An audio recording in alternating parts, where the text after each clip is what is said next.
Cars in position now for the start of round number 4 of the Shell Ultra Touring Car Championship from Winton. Pole sitter Jim Richards, AJ on the outside of the front row. Wait for the first turn. They're off. Jones actually gets the best of it, but Richards catches the next one, gets through smartly on the lead, and then Mark Skate making a brilliant start out of the second row. Just look at them fight for a racing room as they go into the first turn, but Alan Jones dropping into second spot and Richards leading it. A wall of cars here at Winton Motor Raceway as they work their way up to the sweeper. Look at that's Kevin Waldock out in the grass there, and Dick Johnson got all out of shape, and look at this scrap on at the head of the field.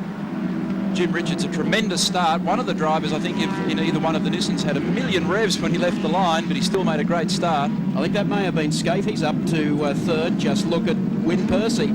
He has made a blinder up to fourth already as they head up to the right-hander at Castrol with Jimmy Richards, the race leader.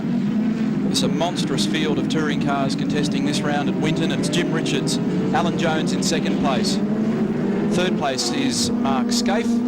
In fourth place, Win Percy making an attack on the inside, and behind him, Tony Longhurst. Okay, coming through the S's, just look at the scrap. Alan Jones all over Jimmy Richards, gets the inside run as they come off. Richards up on the ripple strip and Jones down on the inside. Moment of truth now for Alan Jones. He takes over the lead. Sweeps into the lead in the Benson and Hedges Sierra with Richards now running in second spot. Mark Scaife runs in third in the Nissan number 3 car. Right behind him, Win Percy in the number 16 Holden Special Vehicles entry.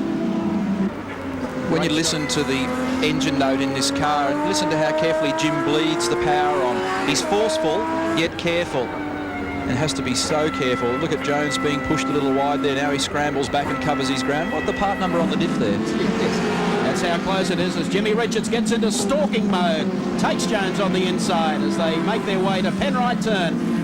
And now the Nissan leads round 4 of the Touring Car Nationals from Winton. Superb display there from Jimmy Richards. Is waiting for the right opportunity. He's through and now leads the event.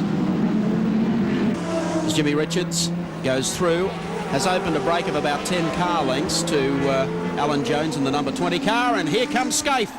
Boeing straight down on the inside, gets Jones out of shape. That's just to soften him up perhaps. Well, he's softened him up all right. He's come through. Expect a bit of a... I reckon that Cito's a bit, that Scaife a bit pumped up after the last race. Now Jones comes back and wants to argue now. Has Mark got a problem as a result of that? Well, maybe he's got some damage on the front left. And here comes Longhurst down the inside on the back straight. He's giving him the Rover Mowers treatment, but I think you'll find that Longhurst will get through. That's when Wynn was praying the Commodore was a mere 12 feet wider. That really was a costly error. We're 17, coming up to 18 minutes in now.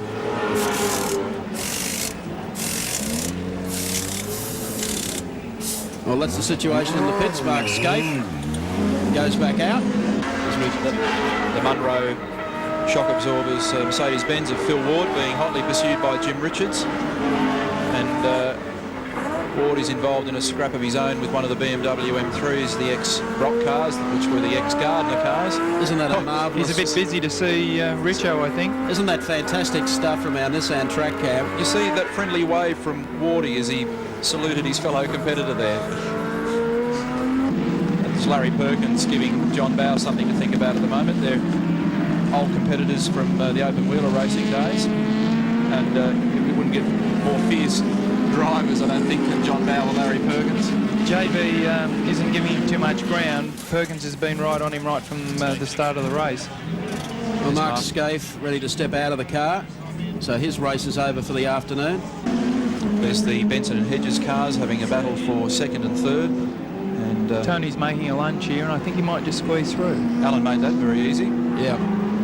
Tony Depends who's paying the bills, I guess, doesn't it? It's just a little wave to say thanks, as he now gets on with the pursuit of race leader Jimmy Richards.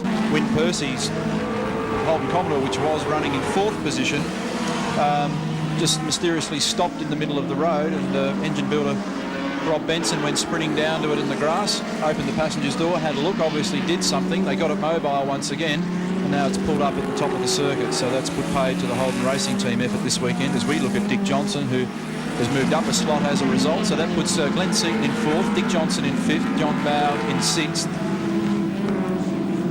And meanwhile, Jim Richards is just annihilating the pack.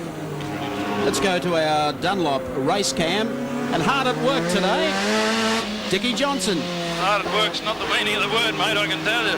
Well, what is the definition of Winton? Come again? What is the definition of Winton? Winton. It's like running a marathon round your clothesline. The Murray Carter, if you recall, at Phillip Island. I think it's burning a little harder than it was at Phillip Island. The flames are still belching out of the other side, which you can't see from there, but the fire crew was there very quickly.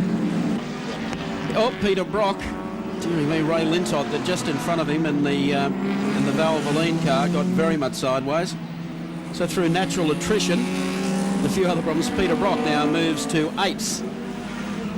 That's quite a performance. I'll show you the gap between Jimmy Richards and Tony Longhurst shortly as he works his way up to the right-hander at Castrol.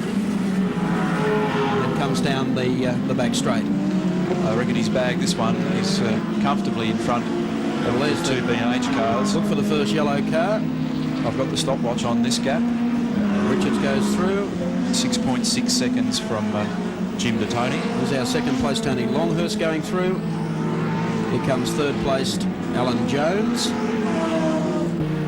48.5 minutes down as they come across the line.